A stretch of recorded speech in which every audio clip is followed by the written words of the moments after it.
자, 오늘 말씀은 신앙인의 실패를 어떻게 반응해야 할까요? 라는 두 번째 질문을 통하여 설교를 시작하도록 하겠습니다.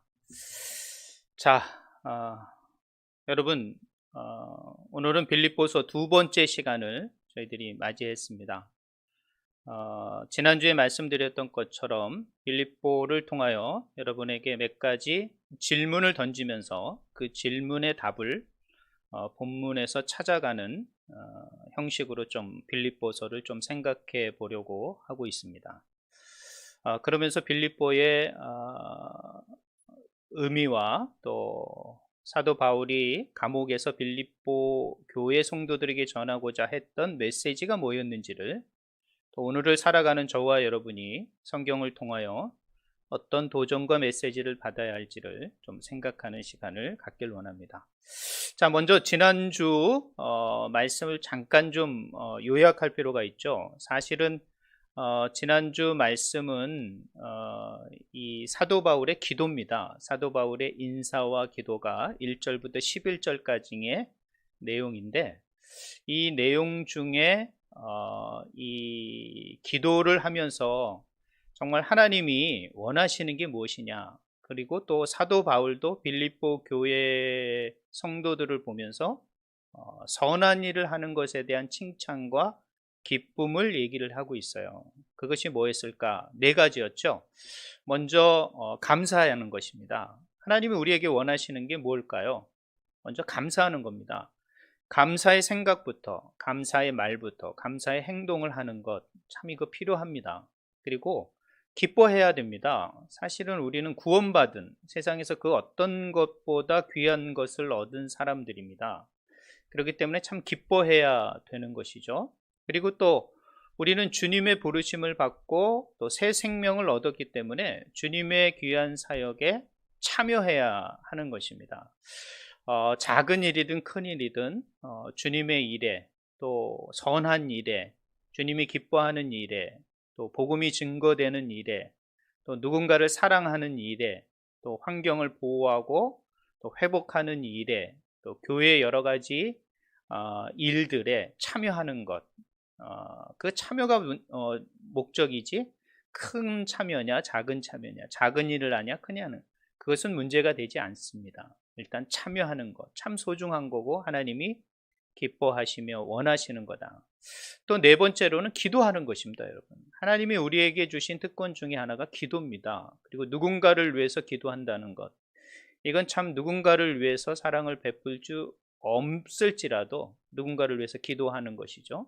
그래서 기도하는 것, 이 네 가지가 하나님이 우리에게 원하시는, 정말 기뻐하시는 선한 일이라는 것을 말씀을 드렸습니다. 어떻게 한 주간 동안 감사하고 기뻐하고 또 크고 작은 주님의 일에 참여하며 또 세상에 참여하며 또 기도하셨나요?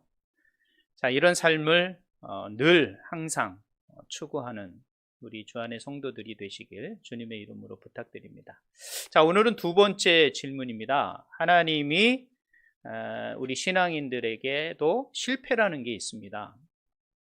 오늘 사도 바울의 이야기는 사실 12절부터 30절까지는 사도 바울이 감옥에서 쓴 편지이기 때문에 그가 감옥에 매여 있는 나의 매임, 이 매임이라는 단어를 쓰면서 저는 실패라는 라는 단어를 좀 연상해 냈습니다. 그래서 이 실패, 어떻게 보면 사도 바울이 감옥에 갇혔으니까 그의 복음 사역이 실패일 수 있습니다. 그러나 실패를 과연 우리 신앙인들은 어떻게 생각해야 되며 또 그 실패 앞에서 우리는 어떻게 반응해야 될지, 오늘 그것에 대해서 사도 바울은 오늘 12절부터 30절을 우리들에게 몇 가지 교훈을 해주고 있는 듯 합니다. 그래서 오늘 본문의 내용에 나오는 본문의 단어나 문장을 통하여 제가 좀 이 세 가지로 정리를 해봤습니다. 자, 사실은 뭐 네 가지도 되고 다섯 가지도 돼요. 근데 설교에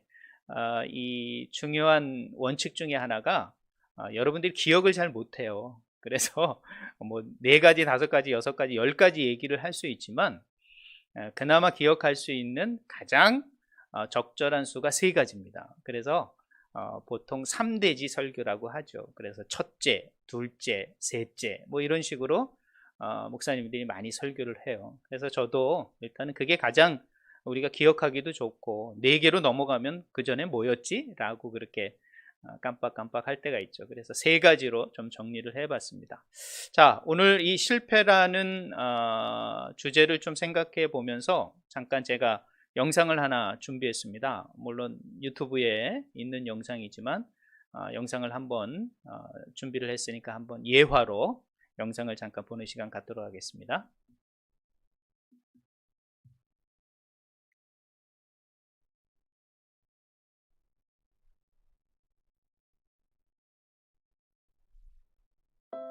나는 9,000번의 골 시도에 실패했다. 게임에선 300번이나 졌다. 승부를 결정짓는 중요한 슛을 맡았지만 26번이나 놓쳤다. 나는 계속해서 실패를 거듭했다. 이것이 바로 내가 성공한 이유다. 대부분의 성공한 이들은 수많은 실패의 경험을 갖고 있다. 전설의 타자 베이브 루스도 그렇다. 그는 메이저리그 최다 홈런을 달성한 주에 최다 삼진 아웃이라는 최악의 기록까지 경신했다. 이 기록은 무려 30년이 지나서야 깨지게 되는데, 그 주인공은 16회나 올스타에 오른 미키 맨틀이다. 그리고 그의 기록을 깬 인물은 월드시리즈 우승을 5번이나 한 레지 잭슨이다. 여기서 우리가 알 수 있는 건 실패의 양이 성공의 질을 보장한다는 사실이다. 이를 더욱 확실하게 보여주는 연구 결과 사례가 하나 있다. 아주 특이한 방법으로 운영되고 있는 하워드 휴스 의학연구소. 이 연구소는 연구자들에게 자세한 계획을 요구하지도 않으며 5년 안에 설득력 있는 신호만 감지되면 연구비 지원을 해준다. 단, 반드시 지켜야 할 한 가지 철칙이 있는데, 연구 주제는 반드시 입증되지 않은 미지의 것으로 골라야만 한다는 거다. 그러니까 이 연구소는 결과가 불확실하고 실패할 확률이 높더라도 전혀 개의치 않는 것이다. 경제학자 피에르 아줄라이 연구팀은 한 가지 의문에 사로잡혔다. 하워드 휴스 의학연구소에서 지원받은 연구자들의 실적은 과연 어떠할까? 그래서 미국 국립보건원에서 지원받은 연구자들과 비교를 해봤더니 그 결과는 실로 흥미로웠다. 하워드 휴스 연구원들이 연구와 관련된 상을 받을 확률이 높았으며 제자들이 상을 받은 비율 또한 높았다. 그런데 더 놀라운 사실은 실패한 연구가 압도적으로 많았다는 것. 혁신의 대명사인 구글 또한 실패에서 자유롭지 못하다. 2009년 9월 구글은 수많은 돈을 들여 실시간 커뮤니케이션 플랫폼 웨이브를 출시했다. 구글은 당시 대박 히트를 예측했지만 사용자가 늘지 않아 1년도 안 되어 서비스를 접어야만 했다. 그러나 구글이 위대한 이유는 실패를 바라보는 관점이 남다르기 때문인데, 보통 리더들과는 다르게 구글의 리더는 웨이브 개발팀에게 실패에 대한 보상을 안겨줬다. 왜? 똑똑한 실패에 대한 보상은 실패를 두려워하지 않는 혁신적 조직 문화를 유지하는 데 필수적이라 생각했으니까. 구글 기술팀장 제프 휴버. 그는 부하 직원들에게 이렇게 말했다.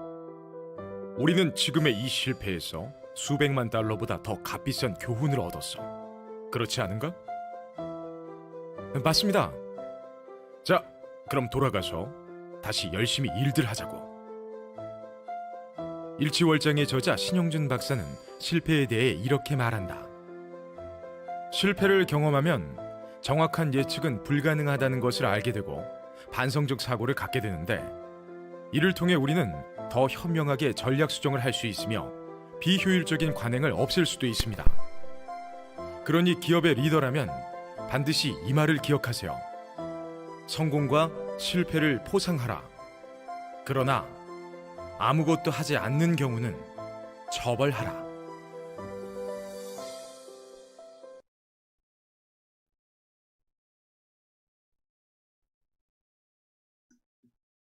네, 잠깐 실패의 교훈의 영상을 저희들이 좀 잠깐 보았습니다. 여기처럼 실패는 거기에 교훈이 있다라는 것이에요. 그러니까 배울 점이 있다라는 것이죠. 여러분, 제가 지금은 이제 스마트폰을 다 쓰고 있지만, 이 스마트폰 하면 사실 이 핸드폰 첫 번째의 회사는 노키아라는 회사가 있습니다. 이 노키아라는 회사는 이 북유럽의 핀란드라는 국가에서 사실은 국가의 핀란드라는 나라에서 운영되는 회사입니다. 그런데 이 노키아를 쓰지 않은 사람이 없었고, 이 노키아가 전 세계 핸드폰 시장을 60% 이상을 장악했었습니다. 근데 이제 뭐 애플이 나오고 삼성이 나오고 또 중국 기업들이 나오면서 이 노키아가 도태가 된 거예요. 그 흐름에 앞서는 기술과 이 노하우를 활용하지 못했던 것이죠. 그래서 이 노키아가 완전히 망하게 됩니다. 지금 이제 명맥만 유지하는 상태가 되죠. 핀란드라고 하면은 노키아였습니다. 그러면 이 노키아가 이 국민 기업이 무너졌으니 핀란드도 어려워지지 않았겠는가 생각을 할 수가 있습니다. 그런데 이 핀란드는 그렇게 실패하는 것에 대해서 아주 그것을 통하여 교훈을 얻고 수용하고 또 그것을 새롭게 도전하는 그런 정신을 가진 국가였다라는 것이죠. 그래서 이 핀란드가 노키아가 이렇게 쇠락했음에도 불구하고 여전히 국가적 경쟁력을 갖춘 것은 그들의 실패를 두려워하지 않는 것 때문이죠. 그래서 이 핀란드 헬싱키 대학에서는 이 어느 날 이 실패의 날이라는 이런 날을 제정해서 자신의 어떤 실패를 실수를 과감 없이 드러내면서 그것에 대해서 나누는 그것에 대한 자기 성찰과 반성을 통해서 우리가 새로운 도전으로 나가야 된다는 그런 대학생들, 그런 대학의 행사들이 있었다라는 것이죠. 그렇기 때문에 이 실패와 실수라는 것은 어떻게 보면 내가 노력하고 있다라는 의미를 가지고 있는 거예요. 내가 노력하고 있다, 최선을 다하고 있다, 그리고 배우는 과정을 거치고 있다라고 말을 할 수가 있는 것이죠. 제가 청년 때 한창 우리나라에서도 벤처기업 이렇게 했습니다. 지금의 모든 세계 1, 2 기업들이 다 벤처 기업으로부터 시작이 된 것이죠. 이 벤처라는 게 도전 정신입니다. 실패를 두려워하지 않는 것이죠. 그 수많은 도전 중에 하나만 성공하더라도 이 수많은 실패에서 배우는 여러 가지가 그 성공의 귀한 교훈이 되는 것이죠. 그래서 실패를 두려워하지 않는 정신이 바로 벤처 정신이었다는 것이죠. 자, 그러므로 여러분, 우리는 오늘날 우리 한국 문화는 사실은 이 실패를 수용하지 못하는 분위기예요. 실패와 실수를 수용하지 못해요. 너 실수했으니까 그만둬. 실패했으니까 이제 그만해. 안 돼. 할 수 없어. 이게 아니라 계속 그것을 교훈 삼아 배우면서 다시 할 수 있는, 격려하며 포옹하는 그런 것들이 필요한데, 사실 우리나라 문화에서는 그런 걸 사실은 용납하기가 쉽지 않습니다. 한번 낙인 찍히게 되고 한번 실패하거나 실수하게 되면 재기하기가 어려운 문화, 뭐 이런 문화가 사실은 우리 한국의 문화입니다. 여러분, 성경을 한번 보겠습니다. 예수님이 이 땅에 오셨을 때 성공자에게 갔을까요? 실패자에게 갔을까요? 자, 예수님의 발걸음은 다 실패자였습니다. 다 이 세상에서 소외된 자들, 연약한 자들, 낙오된 자들, 병든 자들, 아픈 자들에게 갔다라는 거죠. 그러니까 한마디로 말해서 이 시대 속에 적응하지 못하고 실패한 사람들에게 찾아가신 분이 누구냐? 예수님이라는 거예요. 그러니까 예수님은 결코 실패를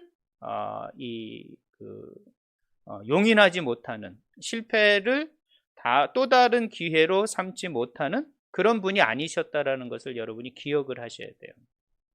자, 오늘 본문으로 다시 이제 좀 길었지만 본문으로 돌아오겠습니다. 사도 바울 지금 감옥에 있습니다. 감옥에 있으면서 지금 빌립보서를 빌립보 교회 성도들에게 보내고 있습니다. 오늘 본문의 내용을 보면 이 나의 매임이라는 단어를 쓰게 됩니다. 13절에도 나의 매임이 그리스도 안에서 모든 시위대안과 그 밖의 모든 사람에게 나타났으니 그랬습니다. 자, 이 매임을 통하여 지금 시위대가 자신을 감시하고 있다라고 말을 하고 있어요. 그 다음에 14절에도 나의 매임으로 말미암아 많은 사람들이 복음을 전하고 있다. 또 17절에 보면 나의 매임에 괴로움을 더할 줄로 생각하여 어떤 사람은 다투기도 한다라고 말하는 거죠. 그러니까 사도 바울이 감옥에 갇히고 매여 있는 것 때문에 여러 가지 문제가 발생되는 것이죠. 이건 어떻게 보면 사도 바울의 사역 중에 실패일 수 있는 거죠. 어떤 사람이 감옥에 갔다. 어떤 사람이 하던 일을 중단하고 이렇게 감옥에 갔다. 이 일이 여러분 어떻게 했습니까? 그건 상당히 그 사람들에게 데미지가 될 수밖에 없어요. 또 그것을 추종하고 함께하는 사람에게도 큰 충격이고 아픔일 수밖에 없어요. 자, 그런데 사도 바울은 그 매임을 통하여 그동안 보지 못했던 것들을 보게 되는 것이죠. 여러분, 그렇기 때문에 우리는 실패를 통하여 그동안 보지 못했던 관점을 갖게 되는 것이에요. 여러분, 신앙이 없던 사람이 신앙을 갖게 되면 신앙으로 해석할 수 있고 신앙으로 바라봐야 할 게 너무 많은 거예요. 그동안은 바라보지 못했던 관점, 그동안은 바라보지 못했던 그 관점으로 세상을 바라보게 되고 모든 관계를 바라보고 모든 되어지는 일들을 바라보게 되는 것이죠. 그러니까 관점, 세계관의 변화가 일어나는 거예요. 신앙이 그래서 중요한 것입니다. 여러분, 그동안 보지 못한 거, 믿음의 눈으로는 이제는 보이는 거예요. 그동안에 느끼지 못했던 거, 들리지 못했던 거, 경험하지 못했던 것이 신앙 안에서, 믿음 안에서 새로워지는 것이에요. 그렇기 때문에 여러분, 실패를 통해서 우리가 성공만 지향하는 시대가 아니라 실패를 통해서도 우리는 또 다른 성공을 꿈꿀 수 있는, 실패를 통해서도 다시 한번 도전할 수 있는 시간들을 갖게 되는 것이죠. 사도 바울은 지금 감옥에 있는 자신의 매임을 통하여 발견한 것이 있어요. 자신의 매임을 통하여 아까 본문을 읽었던 것처럼 뭡니까? 로마 군병들에게 황제를 보위하는 이 시위대에게도 복음을 전하는 거예요. 생각해 보세요. 황제의 제측근들에게 복음을 전하기가 쉽겠습니까? 쉽지 않습니다. 근데 매임을 통하여 그런 일이 가능해졌다라는 것이죠. 그 다음에 자신의 매임을 통하여 다른 사람들이 사도 바울도 감옥에서 복음을 전하는데 우리가 왜 못 전하느냐 하면서 복음을 전하는 사람이 있고, 봐라, 사도 바울은 그렇게 했으니까 안 되니까 이렇게 해야 된다라고 하면서 또 복음을 전하는 사람이 있는 거예요.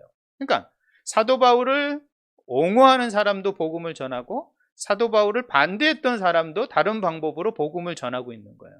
그래서 사도 바울이 발견한 것은 어찌 됐든 간에 나의 매임을 통하여 결국에는 그리스도가 전파되는구나 라는 것을 말하고 있는 거예요, 오늘 본문이. 그래서 18절은 뭐라고 말하냐면 이렇게도 말하고 있어요. 그러면 무엇이냐?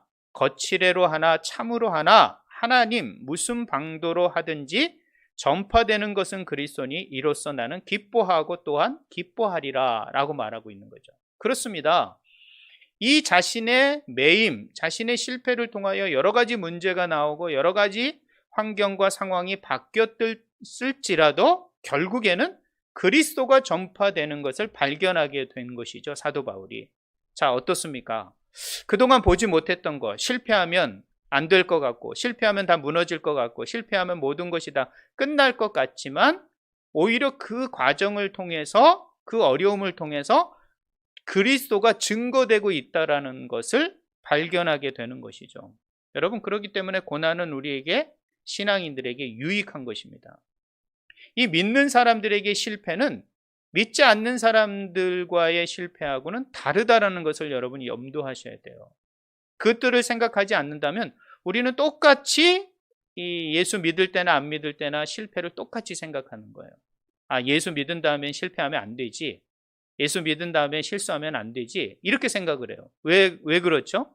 예수 믿으면 모든 것들이 만사형통하기 때문에 그렇습니까? 그렇지 않잖아요. 예수를 믿어도 우리에겐 더 많은 실패와 더 많은 실수를 하게 됩니다. 우리가 하나님의 말씀대로 살지 못하는 그런 어떤 자학과 그런 어떤 아픔이 더 많이 느껴지는 거예요. 양심의 가책을 더 많이 느껴야 되는 거예요. 사실 신앙인들은 믿음을 해 갈수록. 그렇기 때문에 우리가 신앙인으로서 이 실패를 어떻게 반응해야 할 것인가? 오늘 사도 바울은 자신의 매임을 통하여 그리스도가 전파되는 하나님의 뜻이 이루어가는 것을 발견하면서 빌립보 성도들에게 이렇게 자신을 반대하거나 자신을 옹호하는 모든 그리스도인들에게 그런 실패와 실수 속에서도 너희들이 어떻게 반응해야 될지를 말씀해 주고 있는 것 같아요. 19절 이후부터. 그래서 저는 여기 19절 이후부터 30절까지 세 가지를 좀 생각해 봤습니다. 우리가 이 신앙생활을 하면서 실패나 실수를 했을 때 과연 우리는 어떤 생각을 가져야 되고 어떻게 반응해야 할까?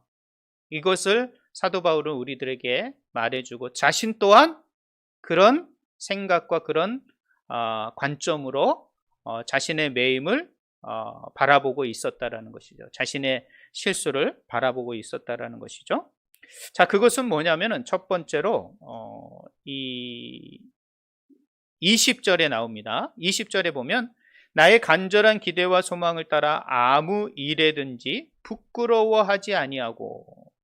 자, 자신의 모든 일에 대해서 부끄러워하지 않는다라는 거죠. 사실 어떻게 보면 감옥에 갇혔다라고 말하면 부끄러울 수 있어요. 우리는 실수를 하거나 실패를 하면 다른 사람들 앞에, 세상 앞에 사실은 이 부끄러워하는 마음을 가질 수밖에 없습니다. 우리가 특별히 사업을 한다던가 남의 돈을 빌리거나 또 대출을 받아서 할 경우에 실패를 했다. 어떻게 하겠습니까? 그걸 갚아야 되고 또 갚지 못하는 상황이 됐을 때 참 사람들 앞에 설 수 없는 부끄러운 마음을 갖게 돼요. 또 우리가 믿는 가운데 그런 실패와 실수를 하게 되면 더 그럴 수 있죠. 그러나 사도 바울은 말하고 있습니다. 우리가 실패했다? 그러나 부끄러워하지 말아라.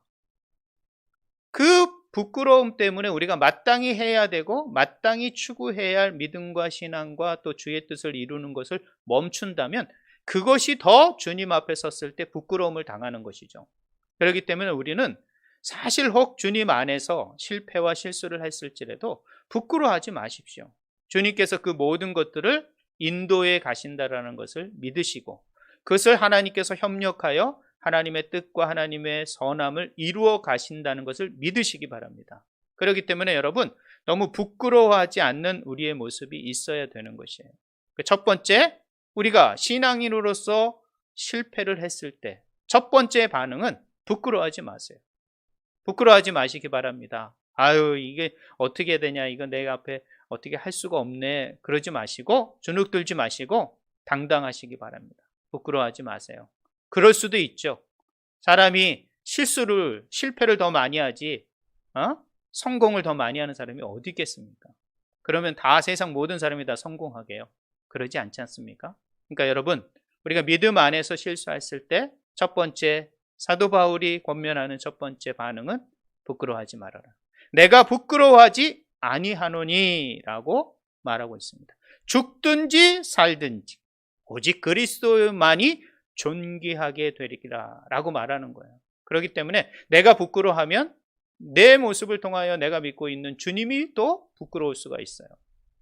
예수 믿는 사람이 이러면 되겠어? 생각하지 마시고 부끄러워하지 마시기 바랍니다. 두 번째는 어떤 것일까요? 자, 27절의 본문인데요. 27절에 이렇게 되어 있습니다.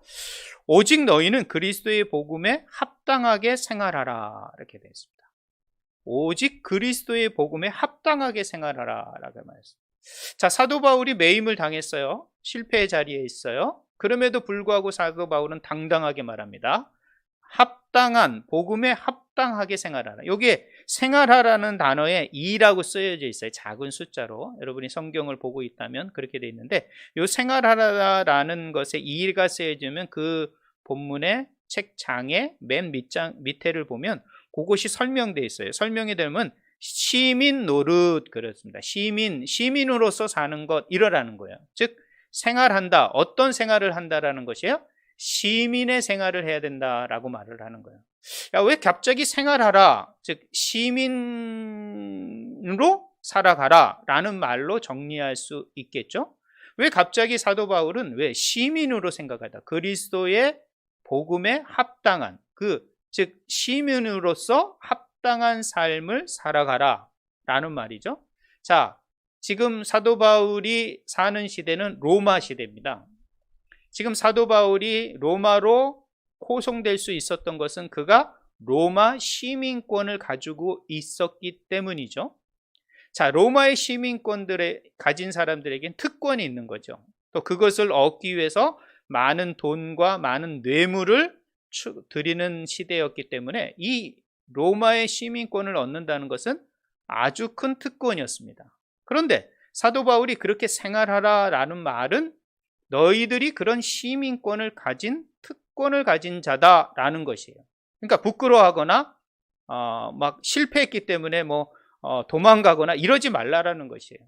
당당하라는 것이라는 것이죠. 그래서 이 시민권은 로마의 시민권이라도 말할 수 있지만 이것은 바로 하늘나라의 하늘 시민권을 말하고 있는 거예요.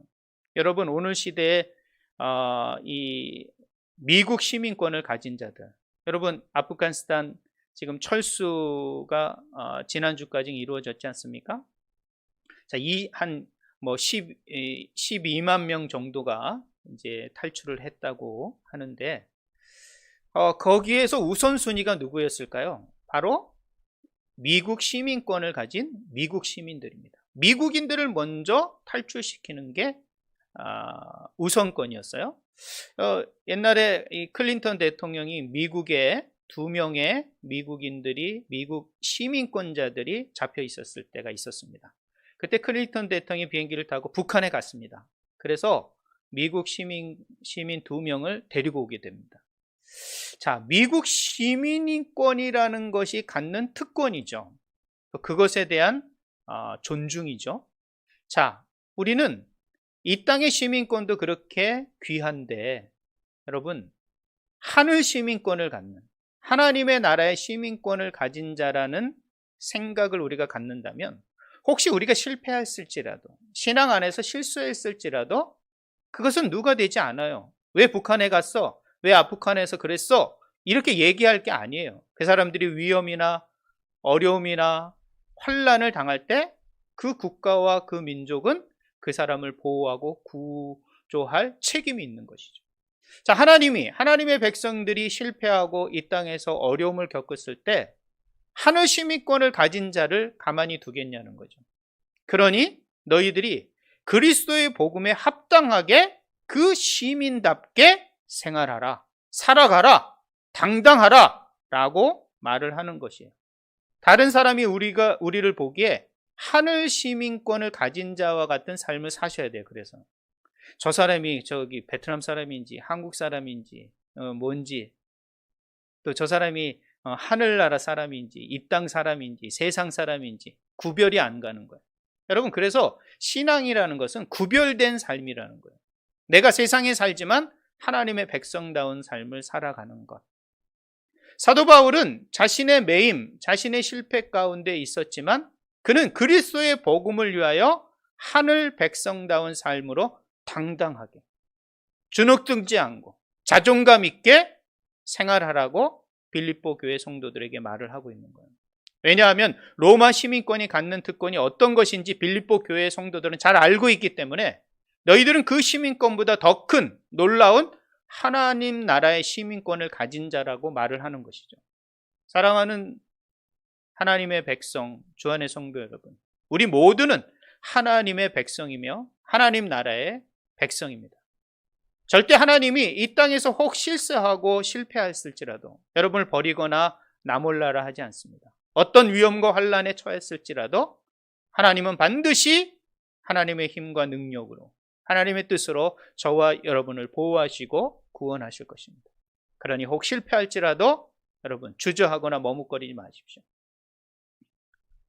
두려워하지 마십시오. 당당하십시오. 하나님의 백성다운 삶을, 합당한 삶을 더 적극적으로 살아가셔야 하는 것입니다.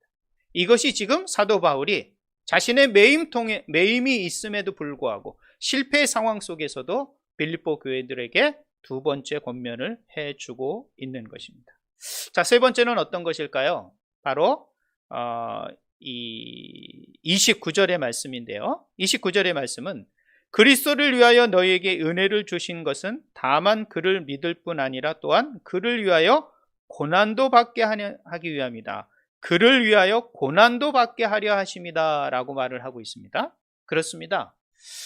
사람들은 한번 실패하면 또 다른 실패와 또 다른 어려움이 올 때 두려워합니다. 누구나 두려워하죠. 그거 두려워하지 않는 사람이 어디 있겠어요. 여러분, 아무도 가지 않은 길, 아무도 하지 않은 길, 정말 어떤 어려움이 오는지 잘 알고 있는 사람이 그 고난이 또 온다고 하면 그것을 누가 기꺼이 받아들이겠습니까?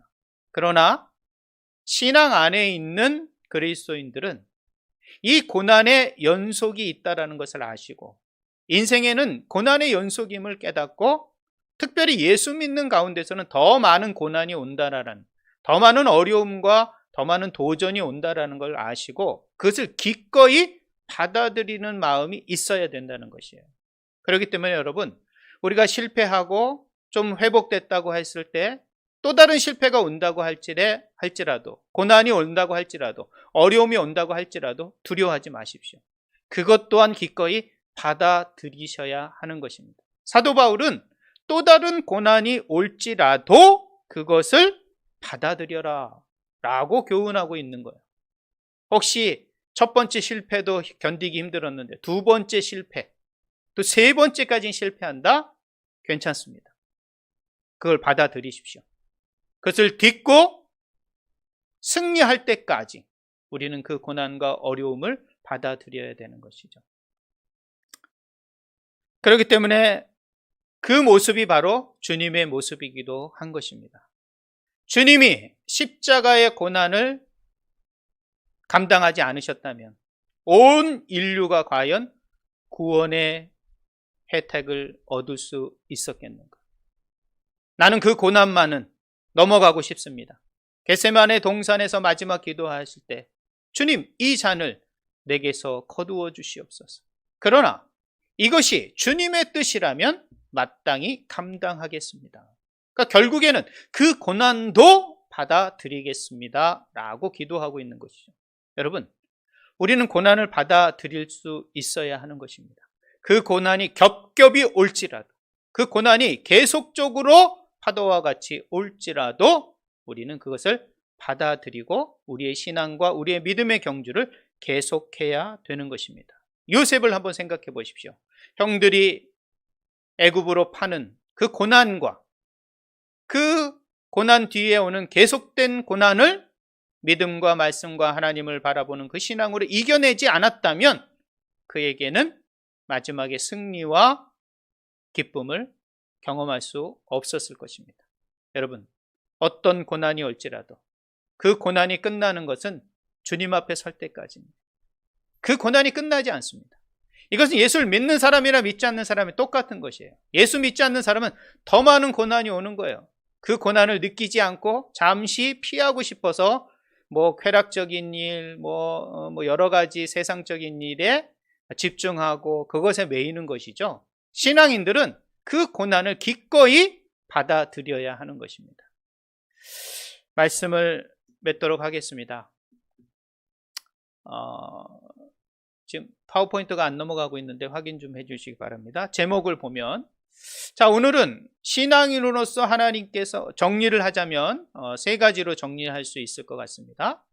자, 우리가 신앙인으로서 실패를 맞이했다면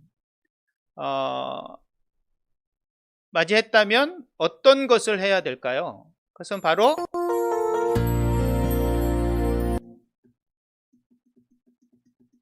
자, 우리 한영국 선교사님이 잘못 눌러서 그 본문으로 가야 되는데 저렇게 화면이 잘못 나왔습니다. 자, 그게 어렵죠. 그게 어렵습니다. 그게. 자, 왜 자꾸 움직이죠? 세 가지로 볼 수 있는데 그것이 바로 부끄럽지 않게 한다는 것이죠. 실패할지라도 우리가 부끄러워하지 마십시오. 그리고 두 번째로는 하나님의 시민다운, 하나님의 백성다운 당당함으로 살아가십시오. 여전히 살아가셔야 합니다. 세 번째로는 어떤 것이죠? 그 하나님의 또다시 인생 속에서 오는 그 고난을 담대하게 받아들일 수 있어야 되는 것입니다. 그럴 때 우리는 하나님의 뜻을 발견할 수 있고 그 뜻에 우리의 인생과 우리의 생명을 드릴 수가 있게 되는 것입니다. 그렇기 때문에 우리는 이런 실패 속에서도 신앙인으로서 마땅한 반응들을 하면서 오늘을 우리는 살아가야 할 것입니다. 그럼 반드시 하나님께서 마지막 날에 잘하였다 칭찬받을 수 있고 승리할 수 있을 것입니다. 사도 바울은 자신의 매임을 통하여 힘들어하는 그 사람들을 향하여, 빌립보 성도들을 향하여 부끄러워하지 말고 당당하고 두려워하지 말고 하나님의 백성다운 삶을 살아가서 어떤 고난이 또 올지라도 그 고난을 기꺼이 받아들여 믿음의 경주를 끝까지 하라고 권면하고 있습니다. 사랑하는 주 안의 성도 여러분, 코로나 때문에 많은 상황이 어렵고 힘든 상황입니다. 온라인으로 예배를 진행한다 하지만 많은 사람들이 여러 가지 피곤과 또 여러 가지 절망과 힘든 상황에 있습니다. 그럴지라도 우리는 그 어려움 속에서도 당당하게 어떤 어려움이 또 올지라도 그것들을 감당하며 하나님의 백성다운 삶을 살아낼 수 있는 우리 모든 주 안의 성도들이 되시길 주님의 이름으로 부탁드립니다. 기도하시겠습니다. 하나님 감사